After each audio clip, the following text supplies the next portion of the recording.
protegerlas del desgaste. Tal vez la articulación más compleja y susceptible de lesiones sea la rodilla. ¿Pero por qué? A lo mejor su anatomía tiene algo que ver. Averigüémoslo en este videotutorial en el que exploraremos exactamente la articulación de la rodilla. Comencemos rápidamente con un repaso de algunas de las cosas emocionantes que cubrirá este tutorial. Iniciaremos revisando los huesos que componen esta articulación.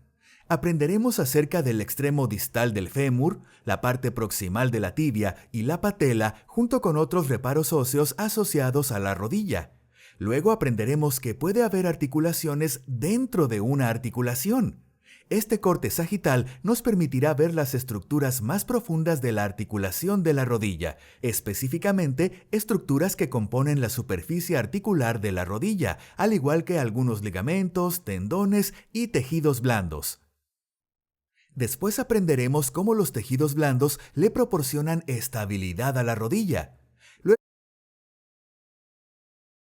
Primero quiero empezar nuestra observación de la rodilla revisando los tres huesos que contribuyen a formar esta estructura. Aquí tenemos al fémur, a la tibia y acá a la patela.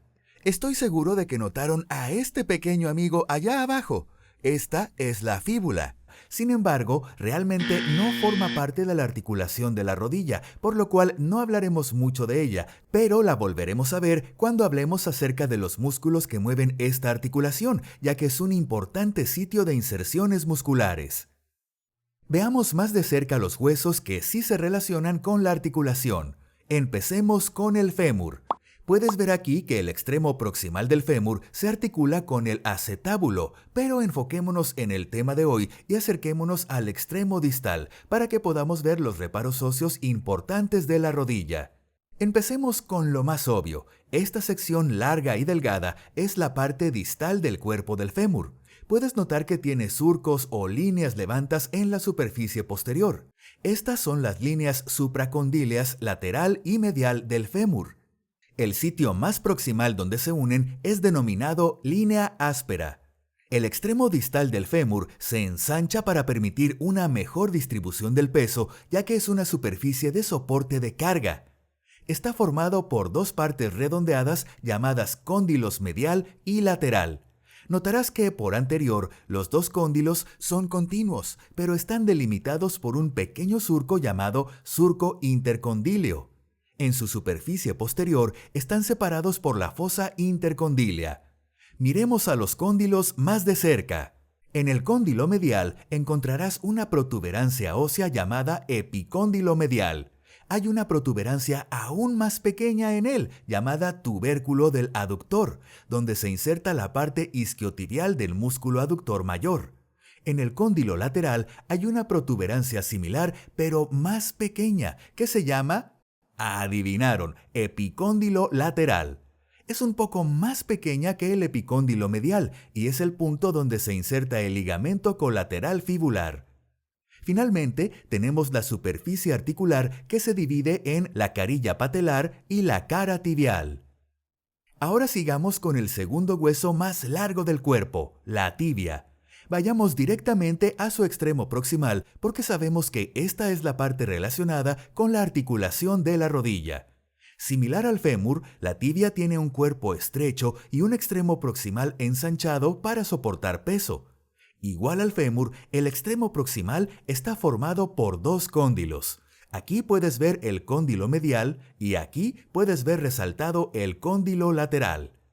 Cada uno de estos cóndilos tiene una superficie articular que articula con el cóndilo del fémur correspondiente y juntos a estos también se les conoce como carilla articular superior de la tibia o platillos tibiales, especialmente en un contexto clínico.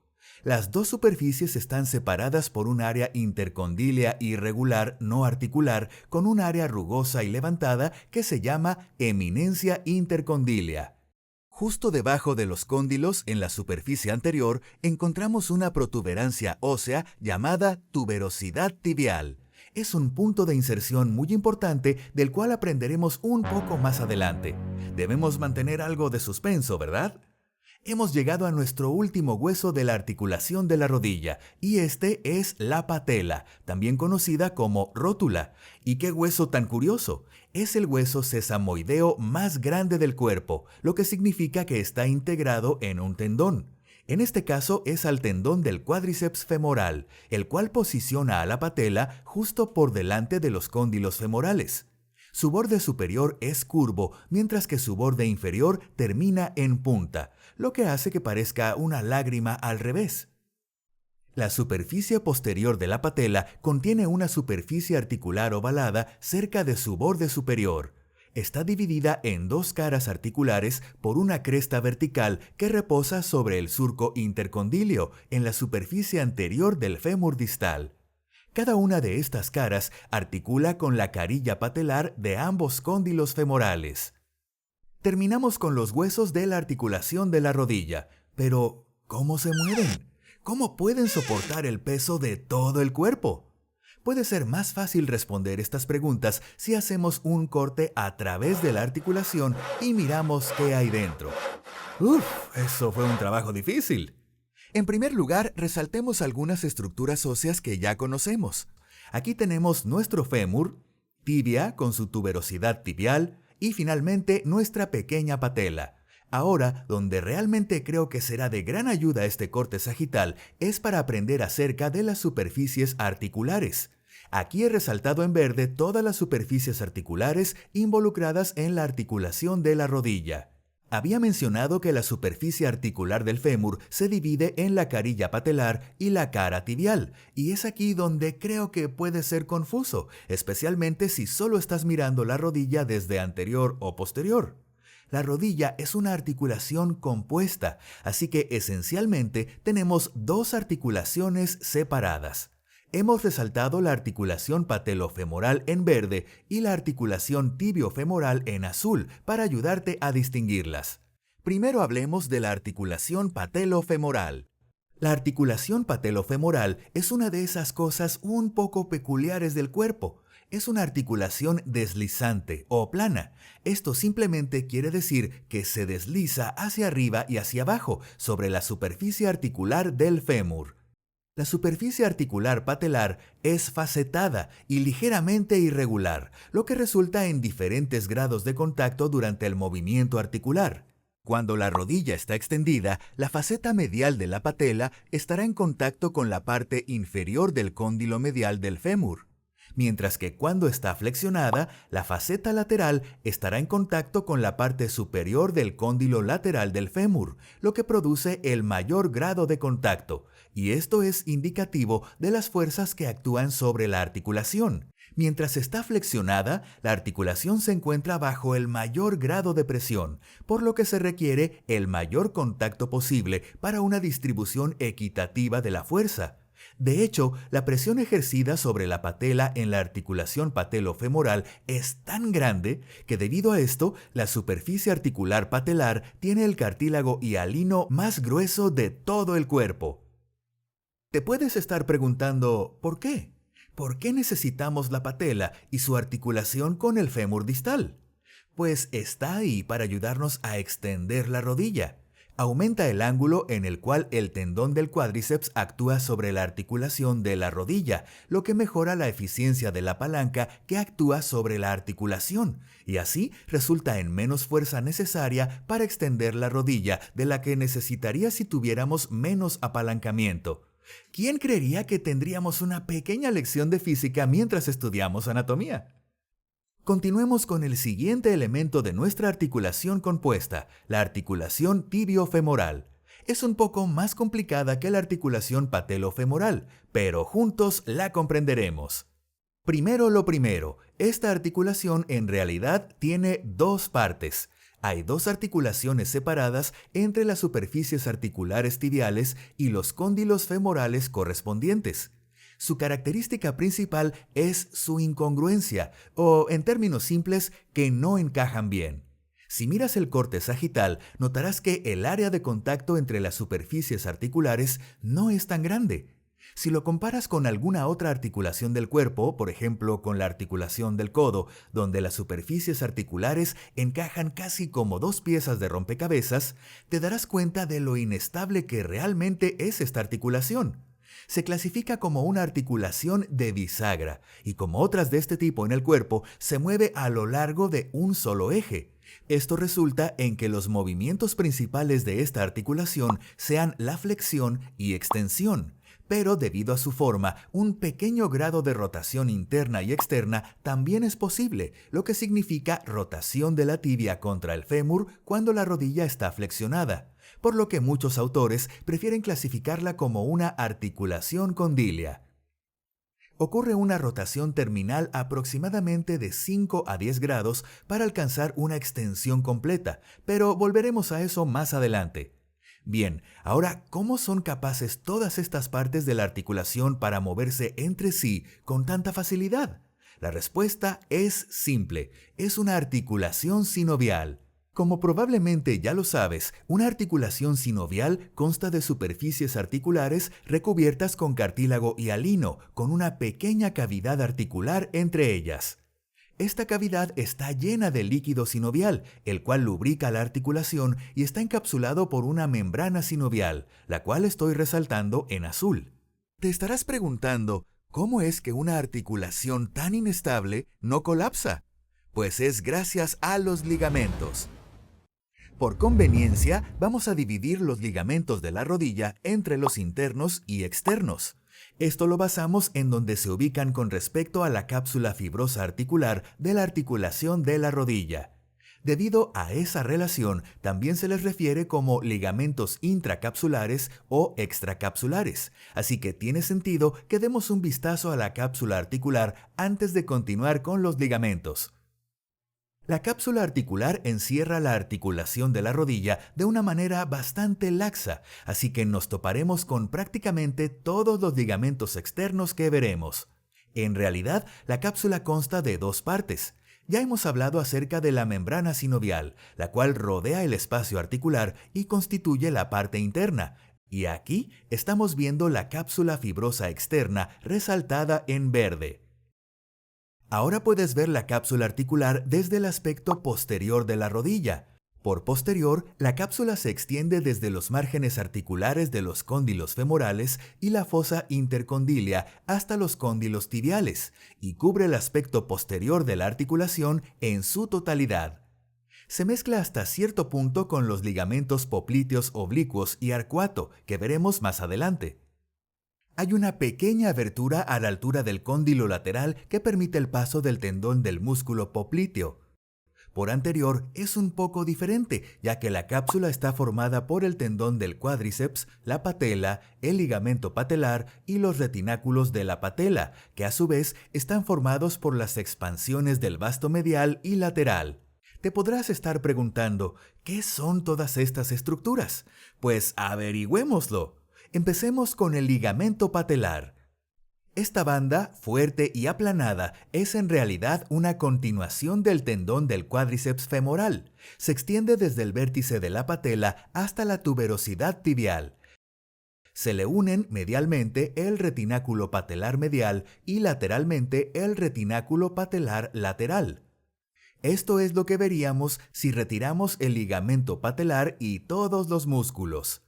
Los retináculos están formados por expansiones aponeuróticas de los músculos vastomedial y lateral que recubren la fascia profunda.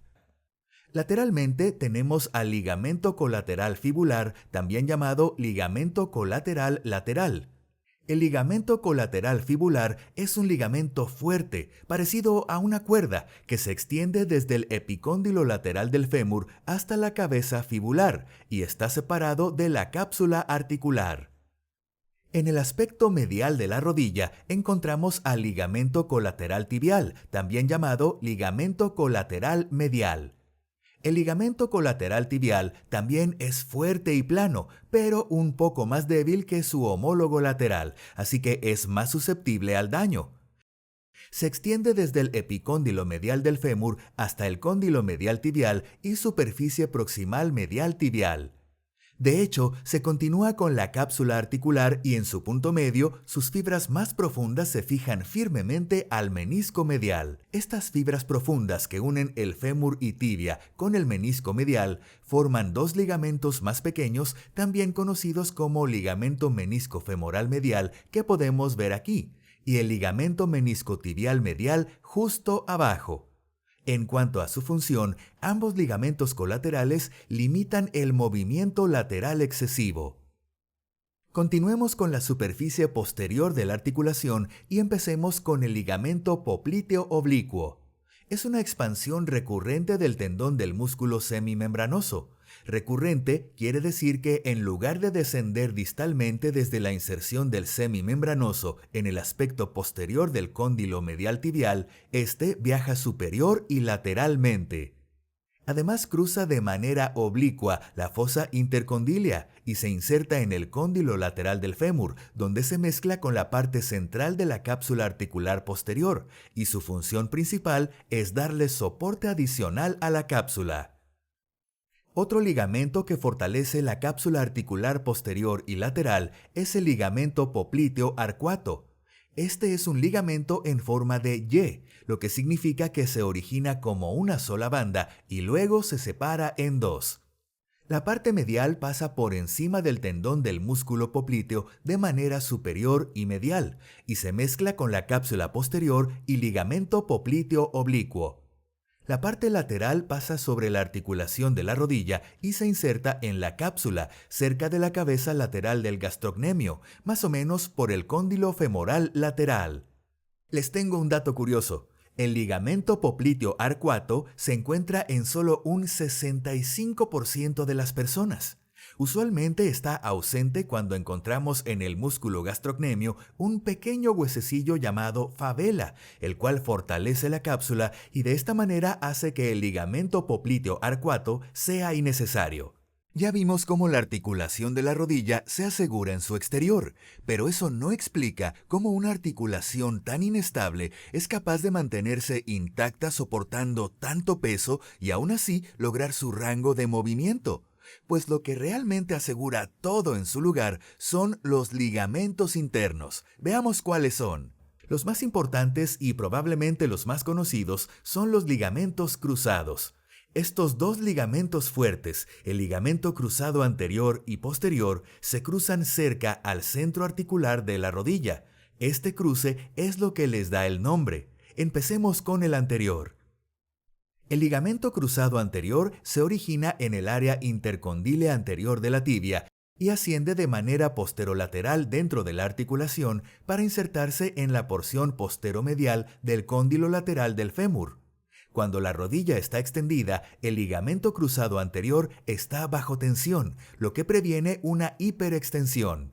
El ligamento cruzado posterior tiene la función contraria, está bajo tensión cuando la rodilla está flexionada. Esto lo logra ya que se origina en el área intercondílea posterior de la tibia y se inserta en la superficie lateral del cóndilo medial del fémur. De hecho, es el más fuerte de los dos ligamentos y previene la hiperflexión de la rodilla.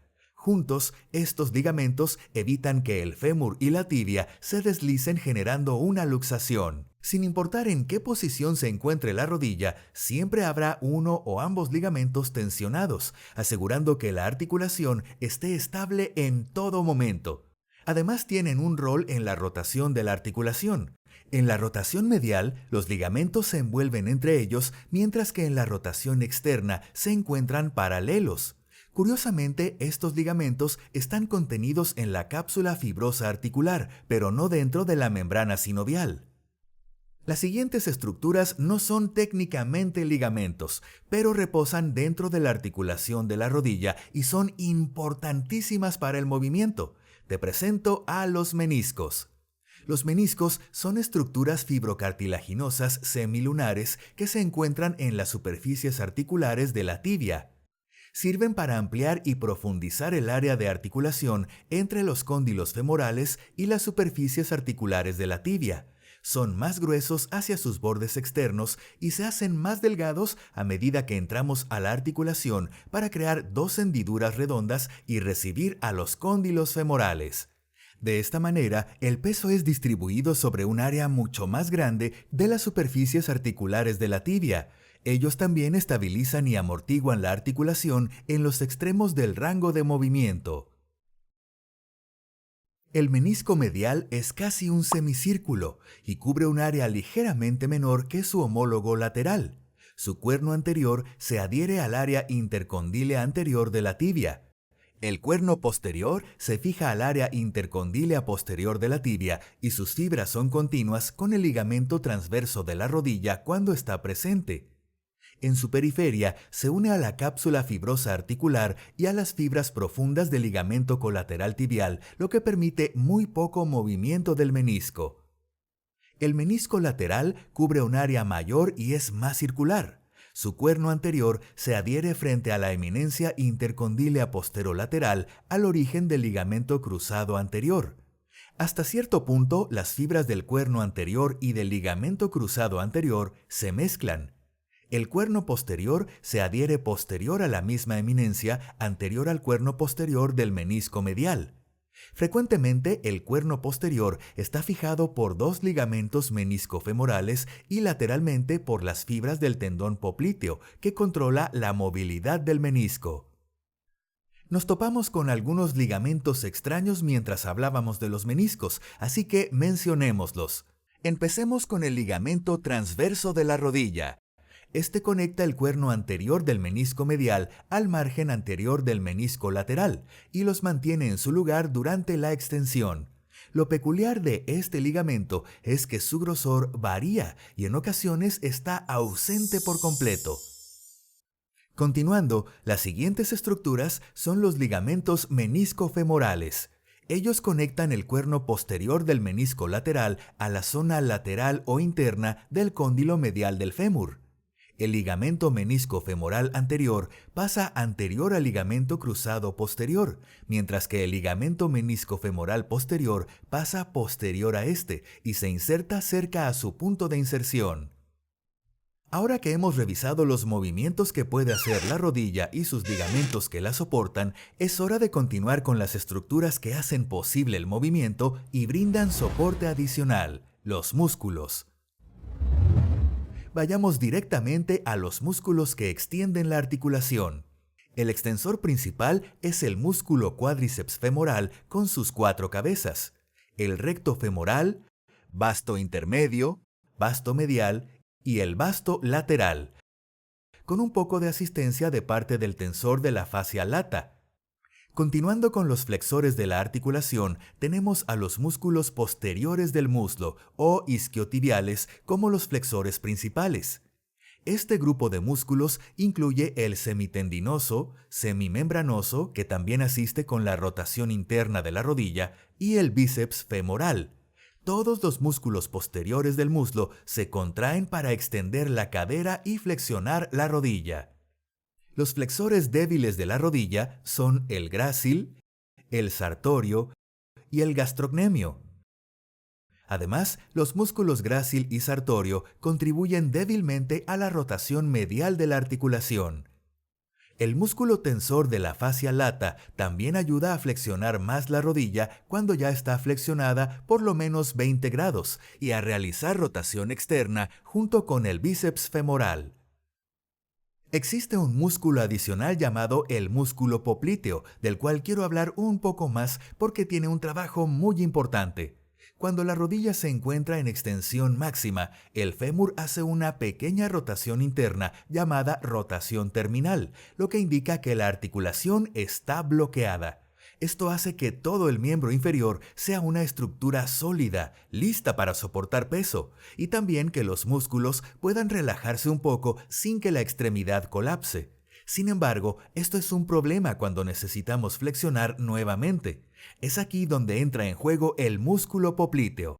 Cuando la rodilla está bloqueada en extensión, las inserciones del músculo popliteo le permiten rotar el fémur lateralmente en la tibia, de esta manera desbloquearlo y realizar la flexión. Cuando la articulación ya está flexionada, el popliteo puede rotar medialmente la tibia contra el fémur y también actúa como un flexor débil. Volvamos a nuestro corte sagital para terminar. Hablemos sobre las bursas y cuerpos adiposos que rodean la articulación de la rodilla. Te estarás preguntando por qué no empezamos con esto, y es porque frecuentemente las bursas y cuerpos adiposos se llaman según sus estructuras vecinas o cercanas, así que quería que conociéramos estas antes para evitar cualquier confusión. Empecemos identificando algunas estructuras que hayamos conocido con nuestro corte sagital. Aquí tenemos al músculo cuádriceps femoral, el extensor principal de la rodilla, y aquí a su tendón, y puedes ver cómo se continúa por las superficies de la patela para convertirse en el ligamento patelar. Justo aquí tenemos al tendón del gastrocnemio y aquí al menisco lateral. Ahora sí, empecemos con los cuerpos adiposos. Aquí, en verde, podemos ver a uno de las dos principales de esta articulación, llamado cuerpo adiposo infrapatelar, convenientemente llamado según su ubicación justo por debajo de la patela. También denominados según su ubicación, se encuentran los cuerpos adiposos suprapatelares. El primero es el cuerpo adiposo suprapatelar anterior, también conocido como cuerpo adiposo del cuádriceps, ya que está adyacente al tendón del cuádriceps femoral. El segundo es el cuerpo adiposo suprapatelar posterior, también conocido como cuerpo adiposo prefemoral, ya que está adyacente al fémur. Estos cuerpos adiposos, al igual que todo en el cuerpo, tienen su propia función. Sirven como reservorio de células para la reparación de los tendones y ligamentos, y células relacionadas a la respuesta inflamatoria. Las bursas de la rodilla son ligeramente más complejas. Son al menos 12 las que rodean la articulación de la rodilla, pero solamente mencionaremos las más importantes. Para refrescarles un poco la memoria, las bursas son bolsas llenas de líquido sinovial que rodean una articulación para crear amortiguación entre la articulación y estructuras que la rodean, por ejemplo, los tendones musculares. La estructura que ven resaltada en verde es la bursa suprapatelar, situada justo por encima de la patela, entre el fémur y el tendón del cuádriceps. La siguiente es la bursa infrapatelar profunda, que se encuentra entre el ligamento patelar y la tibia, como pueden ver aquí. Ahora, si tenemos una bursa profunda infrapatelar, correcto, debemos tener una superficial también, la bursa subcutánea infrapatelar. Pueden ver que reposa entre el ligamento patelar y la piel, haciéndola una estructura bastante superficial. También encontramos una bursa justo en la superficie anterior de la patela, llamada bursa subcutánea prepatelar. Por posterior, tenemos una bursa medial y una lateral entre el tendón del gastrocnemio y el fémur, que se llaman bursas medial y lateral subtendinosas del músculo gastrocnemio, un nombre que se explica por sí mismo. Por lateral tenemos a la bursa poplitea entre el músculo popliteo y el cóndilo lateral de la tibia. Hacia medial encontrarás la bursa semimembranosa entre el músculo semimembranoso y los tendones del gastrocnemio, y finalmente la bursa anserina. La bursa anserina se localiza entre la pata de ganso y la tibia medial. Algunas bursas son en realidad continuas con la cavidad sinovial, lo que quiere decir que una infección en una de las bursas, especialmente la gran bursa suprapatelar, puede extenderse a la articulación de la rodilla. Ya casi terminamos con la anatomía macroscópica de este tutorial, pero para que tengas una imagen completa, quiero explicarte rápidamente el suministro vascular y la inervación de la rodilla. En el modelo tradicional, la irrigación de la articulación viene de muchas pequeñas arterias que forman la red articular o anastomótica de la rodilla. La palabra anastomosis quiere decir que dos arterias se unen. Las dos arterias principales son la arteria poplitea, que provee 6 arterias de la rodilla, que pueden ver en la pantalla, y la arteria femoral. Existen pequeñas contribuciones de las arterias tibial recurrente anterior y la circunfleja fibular. Sin embargo, es importante saber que este modelo ha sido desafiado y se ha sugerido que no es una representación precisa del verdadero suministro sanguíneo y es realmente mucho más variable, pero no entremos en detalle. La inervación es muy fácil de aprender porque los nervios se llaman según los huesos. Esto significa que la mayoría de los nervios vienen de las ramas articulares de los nervios femoral, tibial y fibular común, al igual que del safeno y obturador. La estructura que ven resaltada es el nervio tibial. Muy bien, hemos terminado con la anatomía macroscópica. Continuemos con lo más emocionante, las correlaciones clínicas. En cuanto al trauma, quiero mencionar la rotura del ligamento cruzado anterior, una de las lesiones más comunes. Generalmente, la mayoría de lesiones ocurre por movimientos no fisiológicos de la articulación. En otras palabras, cuando la rodilla se mueve como no debería. Las lesiones de ligamentos cruzados ocurren luego de un cambio a... También movimiento posterior excesivo indica rotura del ligamento